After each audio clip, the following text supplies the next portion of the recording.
आणि काश्मीरमध्ये घुसखोरी करणाऱ्या दहशतवाद्यांना सुरक्षा यंत्रणांकडून कंठस्नान घालण्यात आलेले आहे। राजौरी सेक्टरच्या नौशेरा भागामध्ये सुरक्षा यंत्रणेला मोठं यश आलंय।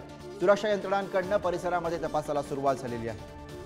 जम्मू काश्मीरमध्ये ही मोठी कारवाई पाहायला मिळते। दहशतवाद्यांना सुरक्षा यंत्रणांकडून कंठस्नान घालण्यात आलेले आहे। काश्मीरच्या नौशेरा भागामध्ये ही कारवाई करण्यात आली असं कळतंय। प्रतिनिधी शिवाजी काळे सध्या फोन लाईनवरनं आपल्या सोबत आहेत, त्यांच्याकडून अधिक माहिती घेऊया।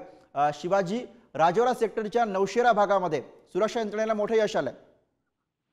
गुरु किमान 10 वर्षांपासून या लोकसभा निवडणुकीनंतर विधानसभा निवडणुकीचे वेध हे जम्मू काश्मीर वासियांना लागले होते आणि त्या दृष्टिकोनातून 18 सप्टेंबर, 25 सप्टेंबर आणि 1 ऑक्टोबर या दरम्यान 3 टप्प्यामध्ये विधानसभेच्या निवडणुका होत आहे आणि त्या पार्श्वभूमीवरती शेजारील देशांमधून अशा पद्धतीने घुसखोरी करण्याचा प्रयत्न केला जात होता आणि या दरम्यान आज जे सुरक्षा जवान आहेत त्यांनी मोठी कारवाई केली आणि मोठी कारवाई करताना त्यांच्याकडनं मोठ्या प्रमाणात शस्त्रसाठा देखील जप्त करण्यात आलेला आहे। सुरक्षा यंत्रणांची ही मोठी कारवाई आहे। आज सकाळी त्या संदर्भात जी माहिती मिळाली त्यानुसार 2 दहशतवाद्यांना कंठस्नान घालण्यात यश आलेलं आहे, मात्र बाकी काही लोक असण्याची शक्यता व्यक्त केली जात आहे आणि त्या दृष्टिकोनातून आता कारवाई सुरू आहे आणि भविष्यामध्ये निवडणुकांच्या पार्श्वभूमीवरती सुरक्षा यंत्रणा अलर्ट आहे आणि जगामध्ये जम्मू काश्मीरमध्ये लोकशाही कशी गुण्यागोविंदाने नांदते हे भारत आता दाखवायला सज्ज झालेला आहे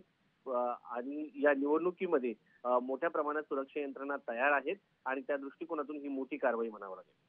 अर्थात धन्यवाद शिवाजी या सगळ्या सविस्तर माहितीसाठी।